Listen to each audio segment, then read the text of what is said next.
ಶ್ರೀ ಜ್ಞಾನಾಕ್ಷಿ ಭುವನೇಶ್ವರಿ ದೇವಸ್ಥಾನ ಸೇವಾ ಚಾರಿಟಬಲ್ ಟ್ರಸ್ಟ್ನ ಎಲ್ಲ ಟ್ರಸ್ಟಿಗಳೇ, ಪದಾಧಿಕಾರಿಗಳೇ, ಅದೆಲ್ಲ ಅಣ್ಣ ತಂದರೆ, ಅಕ್ಕ ತಂಗಿರೆ, ವಿದ್ಯಾರ್ಥಿ ಮಿತ್ರರೇ,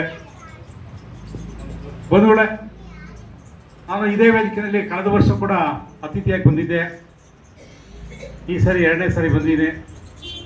ಈ ಒಂದು ದೇವಸ್ಥಾನದ ಟ್ರಸ್ಟಿಗಳು ಮುಖ್ಯವಾಗಿ ಏನು ನಮ್ಮ ಆಂಜಿ ಸೋದರ ಆಂಜನೇಯ ಅವರ ನೇತೃತ್ವದಲ್ಲಿ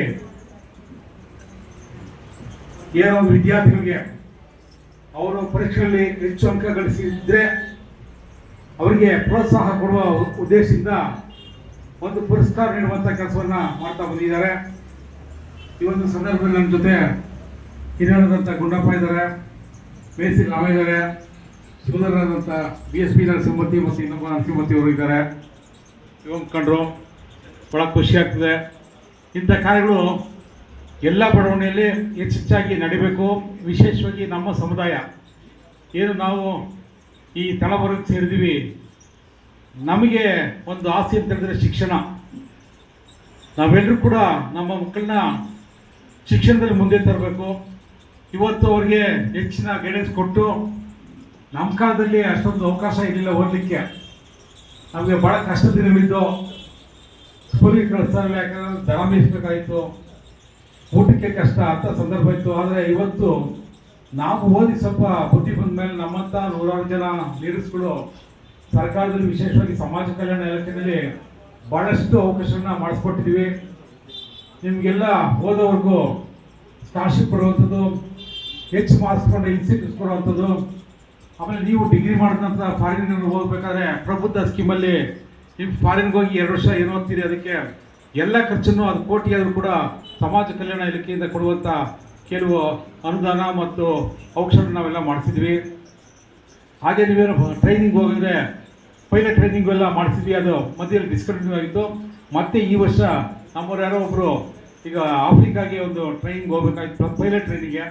ಕಳೆದ ವರ್ಷ ಅದಿಲ್ಲ, ಅದಕ್ಕೋಸ್ಕರ ಈ ವರ್ಷ ಆ್ಯಕ್ಷನ್ ಪ್ಲಾನಲ್ಲಿ ಅದನ್ನು ಅನುಷ್ಠಾನ ಮಾಡಬೇಕು ಅಂತೇಳಿ ಒತ್ತಾಯನ ಮಾಡಿದ್ದೀವಿ.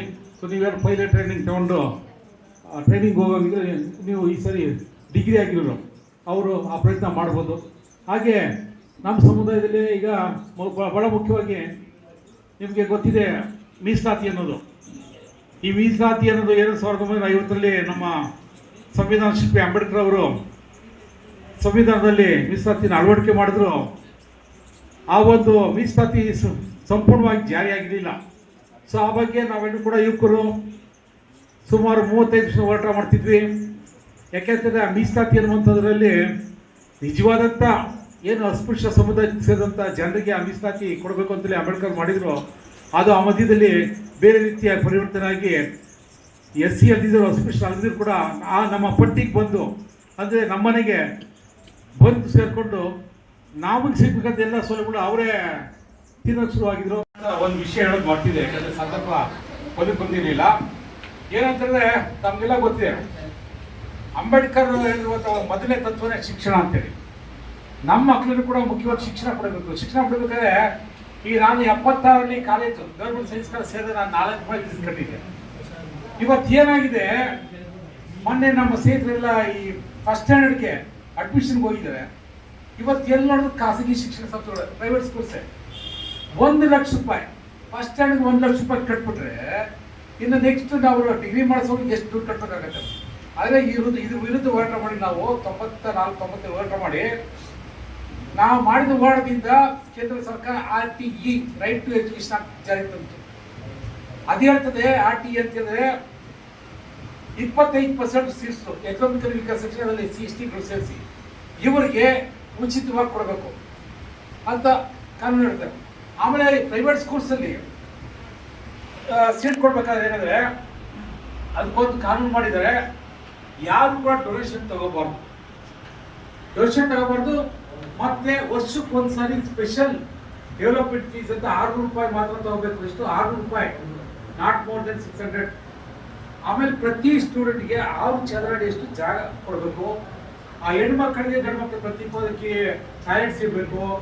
ಒಟ್ಟಾಗಿ ಕೂತ್ಕೊಂಡು ಊಟ ಮಾಡೋದಕ್ಕೆ ಭೋಜನ ಇರಬೇಕು. ಆಮೇಲೆ ಮೈದಾನ ಇರಬೇಕು. ಈ ಥರ ಕೆಲವೆಲ್ಲ ಕಟ್ಟುಪಾಡಿದ್ದಾವೆ. ಆದರೆ ಇದನ್ನೆಲ್ಲ ನಿರ್ಲಕ್ಷಿಸಿ ಇವತ್ತು ವಿದ್ಯಾದಾನ ಮಾಡೋದ್ಬಿಟ್ಟು ಅವರು ವಿದ್ಯೆಯನ್ನ ವ್ಯಾಪಾರೀಕರಣ ಮಾಡ್ತಾವ್ರೆ. ಸೊ ಅದ್ರ ವಿರುದ್ಧ ನಾವೆಲ್ಲರೂ ಕೂಡ ಜಾಗೃತರಾಗಿರ್ಬೇಕು, ಹೋರಾಟ ಮಾಡಬೇಕು. ಸೊ ಈಗಾಗಲೇ ನಾವು ಮೊನ್ನೆ ತರ ನಮ್ಮ ಗಂಗಾಧರ ಮತ್ತೆ ನಮ್ಮ ಸಮುದಾಯದ ಆಂಟಿ ಬಂದಿದ್ದು, ಬಟ್ ಬೇರೆ ನಮ್ಮ ಇಲ್ಲಿರುವಂಥ ಜನಾರ್ದನ್ ನಮ್ಮ ಮೇಸ್ತ್ರಿಗಳ ಎಲ್ಲ ಬಂದಿದ್ರು.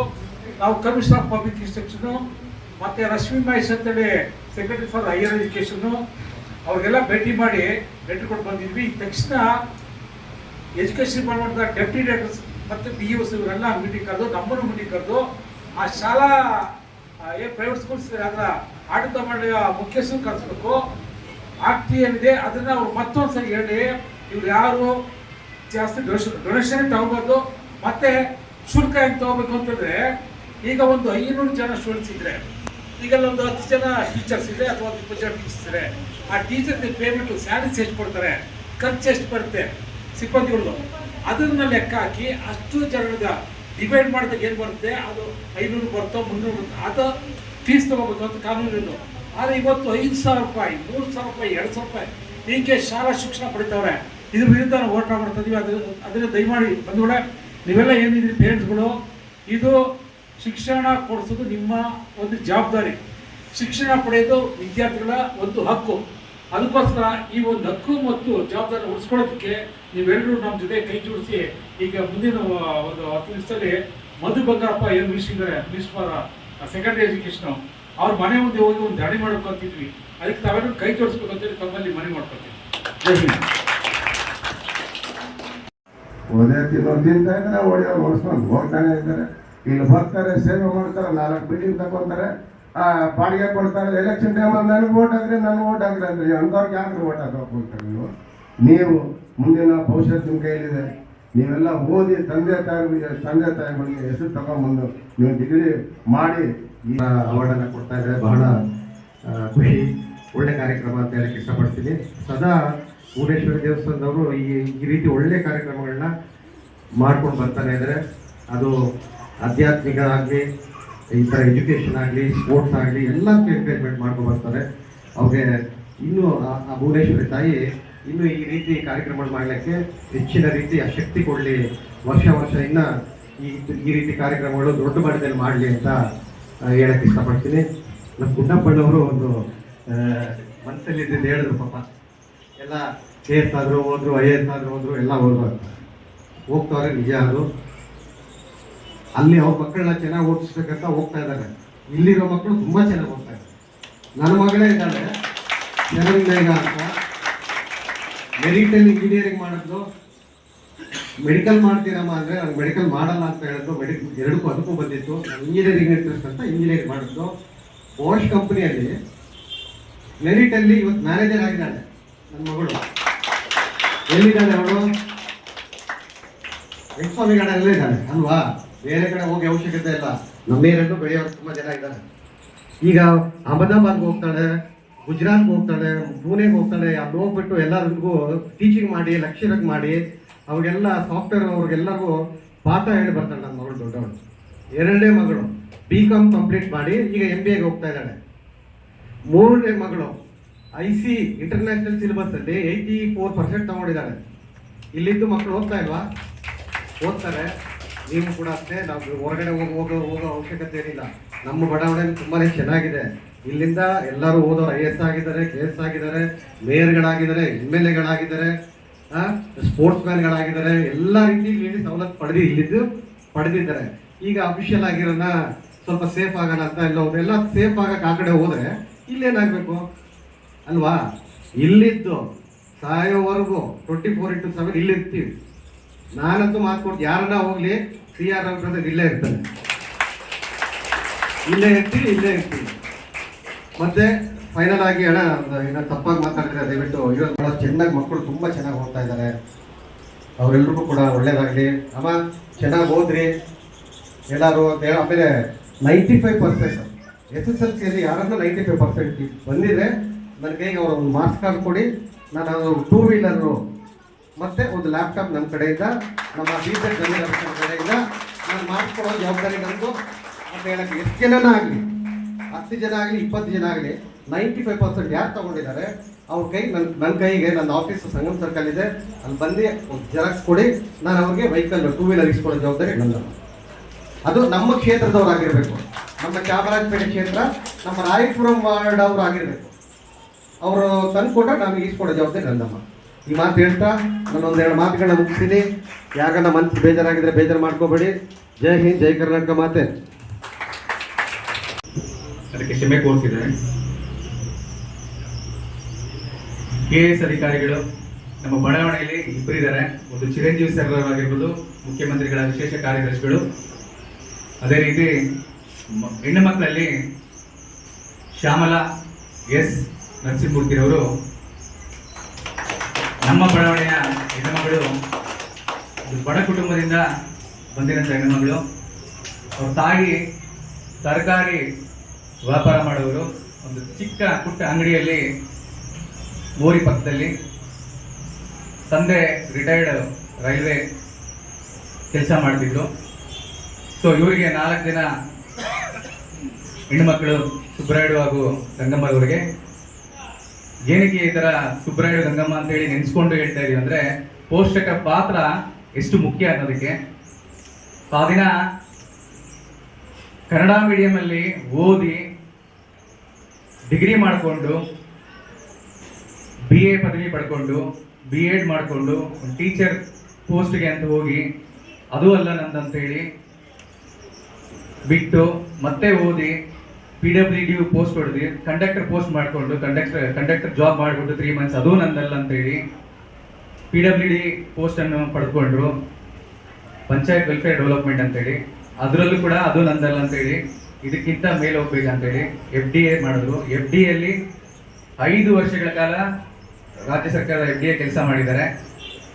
ಅದು ಅಲ್ಲ ನಂದು, ನಾನು ಇನ್ನೂ ಸಾಧಿಸಬೇಕಂತೇಳಿ 2 ವರ್ಷಗಳ ಕಾಲ ವಿಜಯನಗರದಲ್ಲಿ ರೂಮ್ ಮಾಡಿಕೊಂಡು ತಂದೆ ಹಾಗೂ ಮಗಳು ಇಬ್ಬರು ಇದ್ದು, ಆರೋಗ್ಯ ಕೆಟ್ಟರೂ ಕೂಡ ಹಠ ಬಿಡದೆ ನಾನೇನಾದರೂ ಸಾಧಿಸಬೇಕು, ನನ್ನ ತಂದೆ ತಾಯಂದಿರ ಹೆಸರು ನಿಲ್ಲಿಸಬೇಕು, ನಮ್ಮ ಸಮಾಜಕ್ಕೆ ಒಂದು ಕೊಡುಗೆ ನೀಡಬೇಕಂತೇಳಿ ಪಣ ತೊಟ್ಟು ಆ ದಿನ ಅವ್ರ ತಂದೆ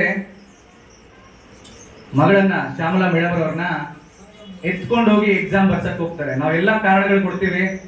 ವಿದ್ಯಾರ್ಥಿಗಳು ನನ್ನ ತಂದೆ ಈ ಕಾಲೇಜ್ ಸೇರಿಸಿಲ್ಲ, ಆ ಕಾಲೇಜ್ ಸೇರಿಸಿಲ್ಲ, ಅಲ್ಲಿ ಆ ಟ್ರೈನಿಂಗ್ ಕೊಡಿಸಿಲ್ಲ ಅಂತೇಳಿ. ಅವ್ರ ಹಠ ಯಾವ ರೀತಿ ಇತ್ತು, ಅವ್ರು ಓದ್ಬೇಕು ಬರಿಬೇಕಂದ್ರೆ. ಬೇರೆಯವ್ರಾಗಿದ್ರೆ ಅಡ್ಮಿಟ್ ಆಗ್ತಿದ್ರು, ಅವ್ರ ತಂದೆ ಕ್ಯಾರಿ ಹಿಂಗೆ ಎತ್ಕೊಂಡು ಹೋಗಿ ಎಕ್ಸಾಮ್ ಅಲ್ಲಿ ಬಿಟ್ರೆ ಎಕ್ಸಾಮ್ ಬರ್ದ್ಬಿಟ್ಟು ಮತ್ತೆ ಎತ್ಕೊಂಡ್ ಬರಕ್ಕೆ ಇನ್ನೊಬ್ರು ಬರ್ಬೇಕು, ಅವ್ರ ತಂದೆನೆ ಮತ್ತೆ ಎತ್ಕೊಂಡು ಹೋಗ್ತಿದ್ರು. ಸೊ ಆ ಕಷ್ಟದ ಕಾಲದಲ್ಲೂ ಕೂಡ ಅವ್ರು ಛಲ ಬಿಡ್ಲಿಲ್ಲ. KS ಅಧಿಕಾರಿಗಳಾಗಿ ನಮ್ಮ ಬಡಾವಣೆಗೆ ಬಂದಿದ್ದಾರೆ. ಚಪ್ಪಾಳೆ ಮೂಲಕ ಇಂಥ ಸಾಧಕರನ್ನ ಸನ್ಮಾನಿಸಲು ಪ್ರತಿ ವರ್ಷ ಕರೀತಿದ್ದೀರಾ. ಜ್ಞಾನಶ್ರೀ ಭುವನೇಶ್ವರಿ ತಾಯಿಯ ಅಧ್ಯಕ್ಷರಾದಂಥ ಅಂಜೀರ್ ಅವರಿಗೆ ಇದೇ ರೀತಿ ವಿದ್ಯಾರ್ಥಿಗಳನ್ನು ಪ್ರೋತ್ಸಾಹ ನೀಡಲು ಆಹ್ವಾನಿಸುವಂತ ಗಣ್ಯರಿಗೆ ಸದಾ ಚಿರಋಣಿಯಾಗಿರ್ತೀನಿ. ಅದರಲ್ಲಿ ವಿಶೇಷವಾಗಿ ವಿನೋದ್ ರವರು ಹಾಗೂ ಮಾಂತೇಶ್ ಅವರು ಪ್ರತಿ ಬಾರಿ ನೀವು ಬರಲೇಬೇಕು, ಮೇಡಮ್ ಅವ್ರನ್ನ ಕರ್ಕೊಂಡು ಬಂದು ಮೇಡಮ್ ಅವ್ರ ಜೊತೆಲಿ ನೀವು ಇರಬೇಕು, ನೀವು ಮಾತಾಡಲೇಬೇಕು ಅಂತ ಹೇಳ್ತಾರೆ. ಏನಕ್ಕಂದ್ರೆ ಒಂದು ಸಾಧನೆ ಮಾಡಿರೋರು ಗೊತ್ತು ಅವ್ರ ಕಷ್ಟ. ಆ ಕಷ್ಟಗಳು ಬೇರೆಯವ್ರಿಗೆ ಹೇಳಿದಾಗಲೇ ನಿಜವಾದ ತಮ್ಮ ಮಕ್ಕಳು ಗುರಿ ಮುಟ್ತಾರೆ. ಇಲ್ಲ ಅಂದ್ರೆ ನಾವೇನಾಗ್ತೀವಿ, ಕನ್ನಡ ಮೀಡಿಯಂ ಓದಿದೀವಿ, ನಾವೇನು ಸಾಧಿಸಕ್ಕಾಗಲ್ಲ, ಕನ್ನಡ ಒಂದೇ ಬರುತ್ತೆ ಅಂತೇಳಿ. ನಿಜವಾಗ್ಲೂ ಮೇಡಮ್ ಕನ್ನಡದಲ್ಲೇ ಕನ್ನಡ ಮೀಡಿಯಂ ಅಲ್ಲೇ ಬಿನಿಪೇಟೆ ಶಾಲೆಯಲ್ಲೇ ಕಲ್ತಿರೋದು. ಇದಕ್ಕೆ ನಾವು ಯಾವ್ದು ರೀಸನ್ಸ್ ಕೊಡಬಾರ್ದು. ನಾವು ಸಾಧನೆ ಮಾಡಬೇಕು ಅಂತ ಗುರಿ ಇದ್ರೆ ಮುಂದೆ ಏನಾದ್ರೂ ಸಾಧನೆ ಮಾಡಬಹುದು. ಅದ್ರ ಜೊತೆಯಲ್ಲಿ ಯುವಕರೆಲ್ಲ ವಿದ್ಯಾರ್ಥಿಗಳೆಲ್ಲ ಪೋಷಕರ ಸಹಾಯ ಬೇಕೇ ಬೇಕಾಗಿದೆ. ಪೋಷಕರು ಇಲ್ಲದೆ ಮಕ್ಕಳು ಏನೂ ಮಾಡಕ್ ಸಾಧ್ಯ ಇಲ್ಲ. ಧೈರ್ಯ ತುಂಬಬೇಕು, ನಿನ್ ಕೈಯಲ್ಲಿ ಆಗುತ್ತೆ, ನೀವು ಮಾಡು.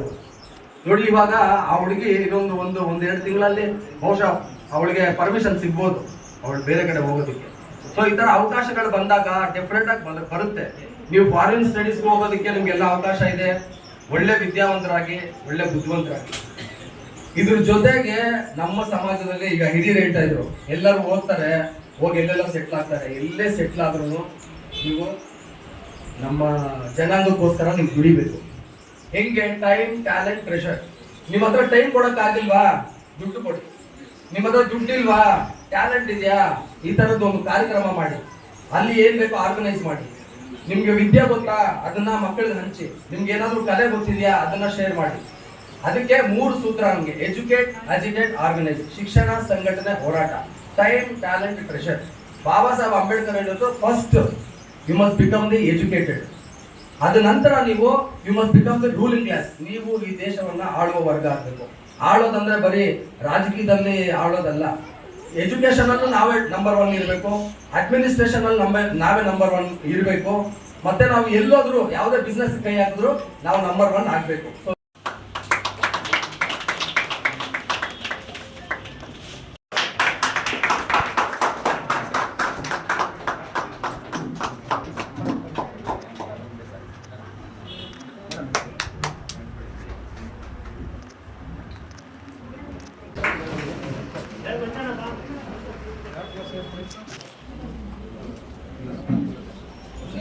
ಮಂಜಾನ